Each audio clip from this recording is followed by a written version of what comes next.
Hello and welcome back to my channel. I'm Kayla and I'm really glad that you're here today.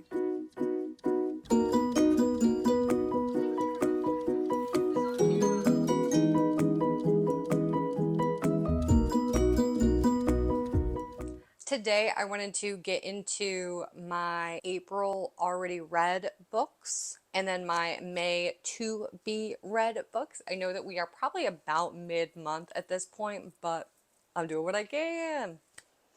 So I'm going to start with my April reads. I had one physical book that I read and three books that I read on Kindle. Actually, now that I'm thinking about it, two of my books were physical books and two of my books were Kindle books. So that means I am lacking on my Kindle reading, but I was close to finishing the third during April, which is why it's on my mind, but then it ended up being the first one I finished in May. It happens.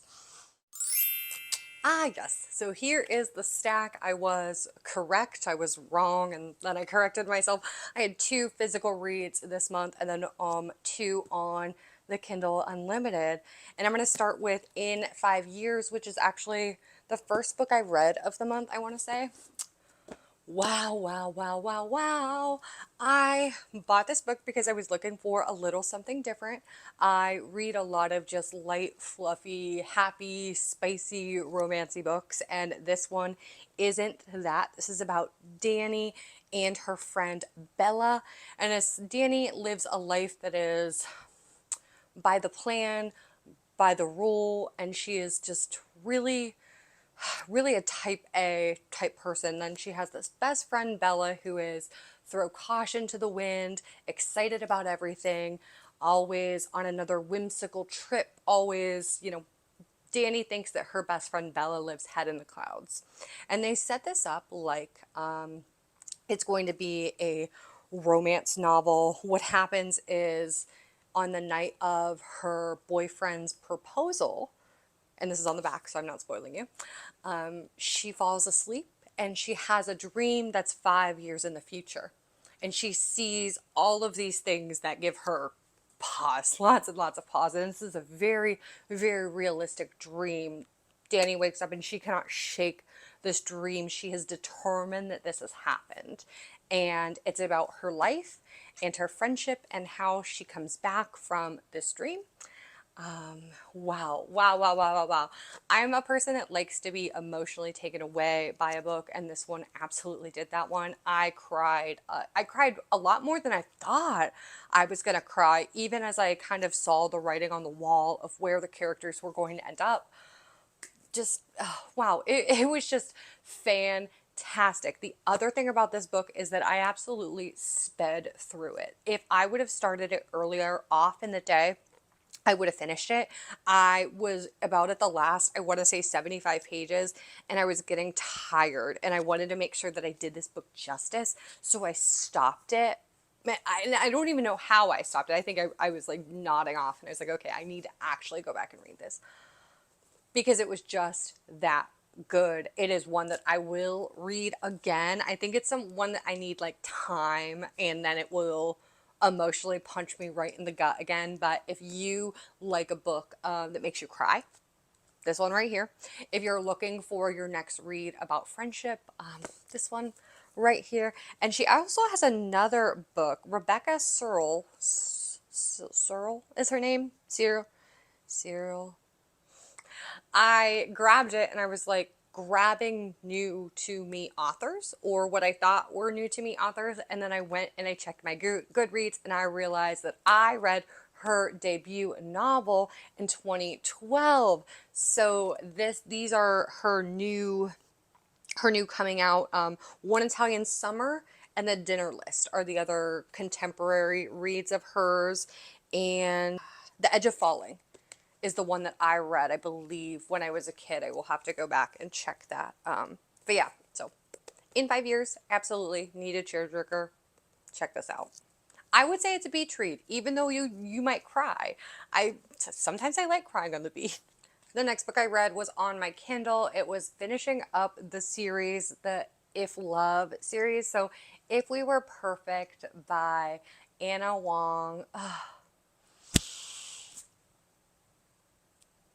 I loved it so much. I was just blown away.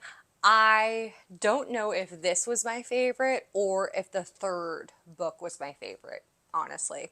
And I'm in the middle of Twisted right now, the Twisted series. Twisted Games, I think, is the first one.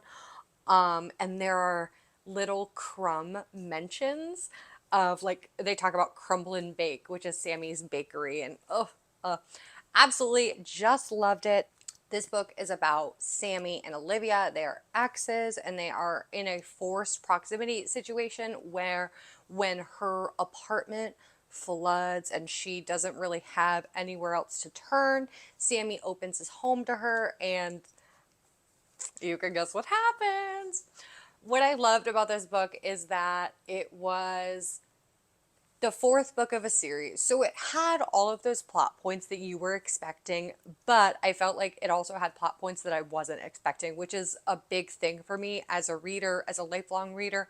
I can guess a lot of the times, and sometimes it makes me happy because, ooh, I know what's going to happen. And other times as a reader, it just kind of makes you bored because it's like, oh, okay, yeah, I understand how we got to that conclusion, and we can battle this out in the comments if you like to be able to guess where the plot's going and pat yourself on the back, or if you want to be completely surprised by a book. Let me know. I like to be completely surprised, and I find that for me as a reader that's read a lot, it's like, yes, any book that can kind of trick me, good on you.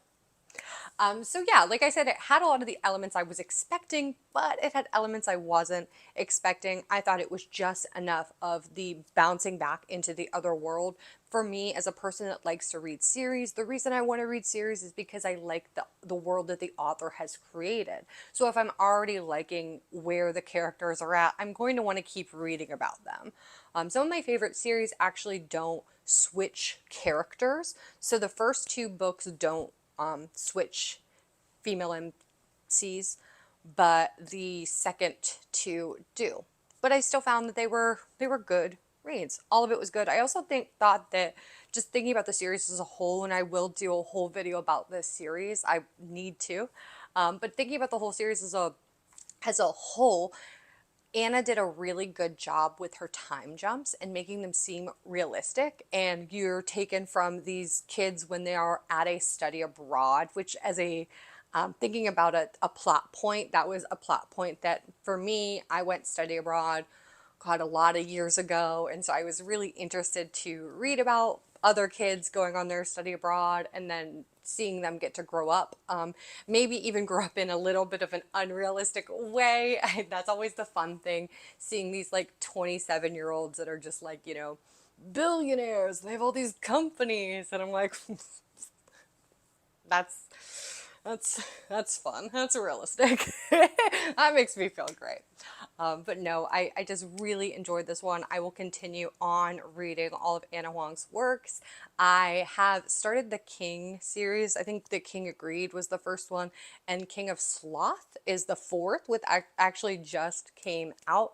So I do want to finish that. But like I mentioned, I'm also in the middle of the Twisted series, so that's probably going to be more realistically what I read in May, and I just have lots of Anna Huang to read this summer. The next one that I also read on my Kindle was a little bit unmemorable for me, but I read this book kind of knowing that it was going to be, and then let me explain.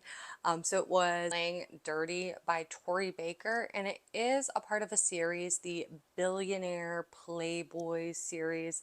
I grabbed this one knowing that I just needed a light, spicy, whatever read that could kind of go in one ear and out the other.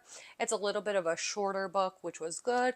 I was feeling under the weather and I just wanted to sit on the couch and read some smut. And this is pretty close to that. It was a bit, like I said, unmemorable of a plot. He meets this girl at a charity function, like a charity date auction thing, and they end up falling for each other because it's a book like that. And so it was absolutely fine. I do really like Tori Baker's books. This series is one I don't know if I'm going to continue to read. I was just kind of like, the male main character in this book was just okay. I can't even really think about, I remember there were a couple things he did that was annoying to me, but like I can't even recall. He was just like unmemorable. So I don't know if I will continue to read the series, but the Vegas After Dark series that Tori Baker has, I'll pop those on the screen. I really like all of those books, and if you are looking for just fun, spicy books, absolutely check that series out by her. And then to wrap up my April reading, I did have another physical book. I got a couple books at Target. I forgot when they were having their sale. And so this is Mia Sheridan. This is Stinger. Mia Sheridan is most known for Archer's Voice, which is not one I've read. This is actually my first read of hers, and I really enjoyed it. I will say I got duped a little bit, but not in a bad way. Just reading the premise on the back wasn't really, I mean, yes, that is what we got, but so two, it's Grace and Carson. They meet each other in a fated weekend trip to Las Vegas. They're both there for separate conferences. Our main girl, Grace, is there for a law conference, and Carson is there for he is in a professional in the porn industry. So very different backgrounds, a really fun story. There's a forced proximity plot, which is always just like really fun. I didn't realize I like those tropes as much as I do. And then there is a time jump, which I really appreciated. There were a couple storylines in here that literally made me say, fuck. Like I could not, like, okay, sure.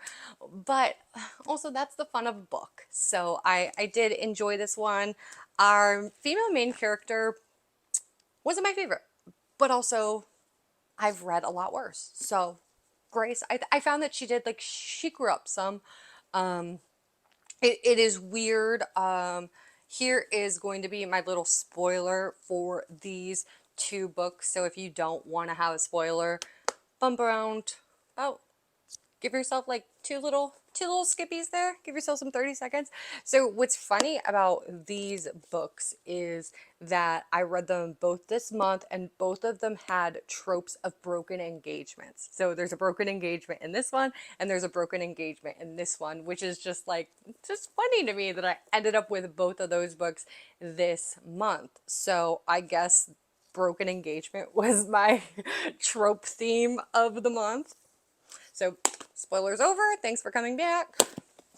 But yeah, those were fun reads to me. This one was also, I will going back to Stinger. It was pretty spicy. Like had some good spice. It was pretty long. How long is it? Oh no, it's just over 400. I guess 400 pages doesn't seem that long anymore, but I really enjoyed this one. It was a little slow to start, but then once I got into it, I just had to keep speeding through. Okay, now let's talk about my really lofty May to be read goals. So if you haven't seen my spring library haul video, I'll make sure it's linked, but be sure to check that out because I'm going to talk about a couple of the books that I got at the library.